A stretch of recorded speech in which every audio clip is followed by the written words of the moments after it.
I've mixed up just a little bit of quickset. I'm just going to put it over this.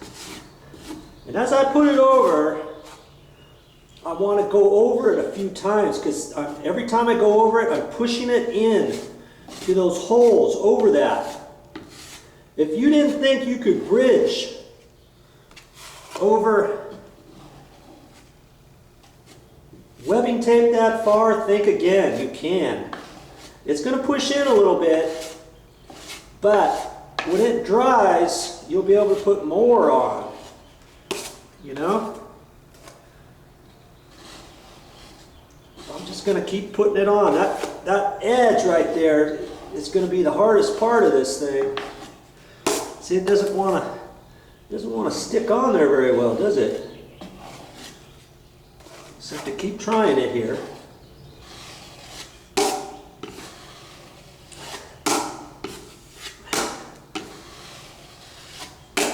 Okay.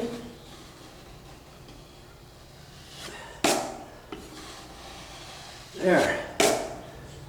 Now I can leave that, and I can let that dry. I don't have to have it perfect, you know?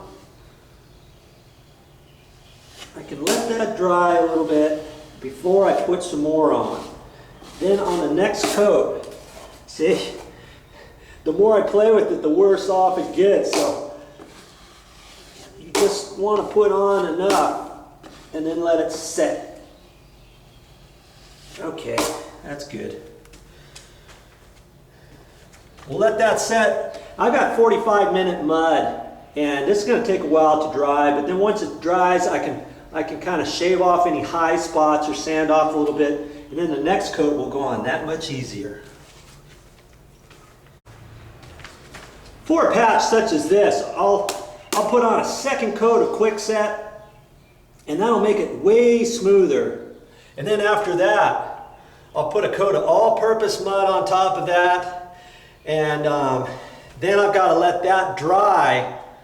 You know, once I put all-purpose mud on, then I have to let that dry overnight, because that mud you've got to let cure 100%. With quickset, the beauty of quickset is you don't have to let it cure all the way before you can put the next coat on. This stuff dries hard, and then even though it'll still have moisture in it, you can put another coat on. You won't have to worry about the first coat shrinking.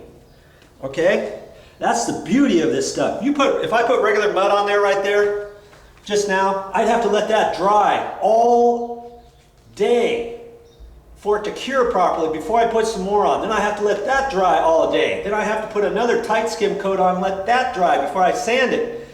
You see, I mean, that little patch right there could take me feasibly 3 days to do the patch properly with regular all-purpose sheetrock mud. Whereas with this, I can put 2 coats of quickset on here in about an hour or so, or less, depending what type of quickset you put on there. And then after that, I could put my all-purpose joint compound over that, and then let that dry overnight, and the next day, tight skim it, and it's ready for prime and paint. Easy greasy.